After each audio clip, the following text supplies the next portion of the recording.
Hello, my project is called Dolly-Expert-Lite because I wanted to showcase what expert systems with LLMs could be, and I wanted to demo a lightweight application that could answer domain-specific questions, making it useful for anyone with local or private data and easy to get started without needing a huge GPU.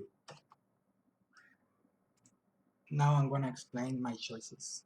So these first lines are the typical download, tokenizer, and model, then make a basic chain, and then test the chain, see that everything's working.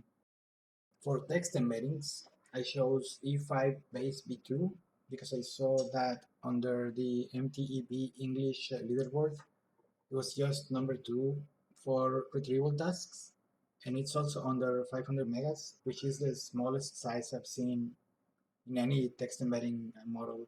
So it has good performance and it's lightweight, which is what I want. So the next part has all the LangChain document loaders for whenever I wanted to experiment, so I left that as kind of a placeholder. So I wanted to make an example using the Ontario, Canada building code to show how non-tech workers could benefit from LLM applications. So anyone from electricians, mechanics, plumbers, architects, or engineers could work using a question answering bot like this.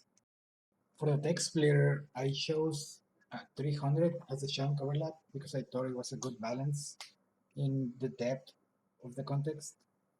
If you make it more like 400 or 500, sometimes the answers will be too convoluted, and if you made it smaller, like 100, 50, 10 or whatever, then the answers will come back too short.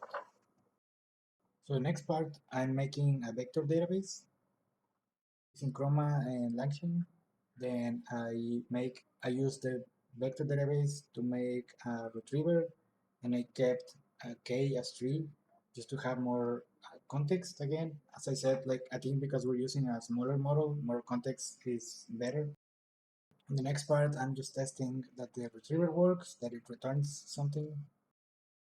Here, I made a class that inherits from conversation buffer window memory as a workaround for LangChain because it was throwing an error when I tried using return source documents and memory.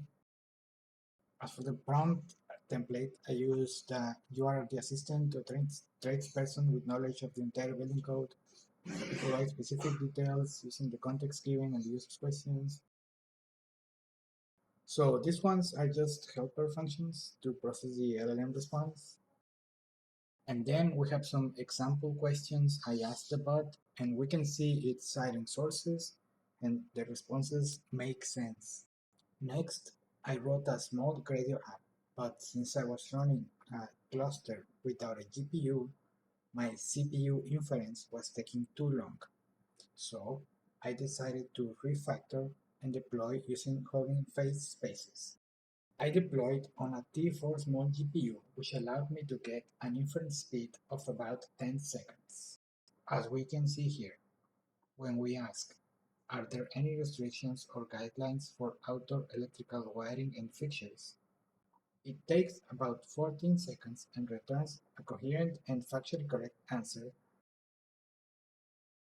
With this project, we can see that LLM applications are accessible to everyone, and that the open source ecosystem is just as capable as the closed source platforms.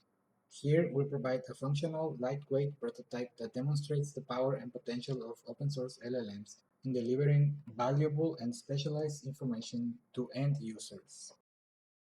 This methodology can be adopted to create domain-specific chatbots that can provide value to individuals and organizations who want to leverage their local data. Thank you.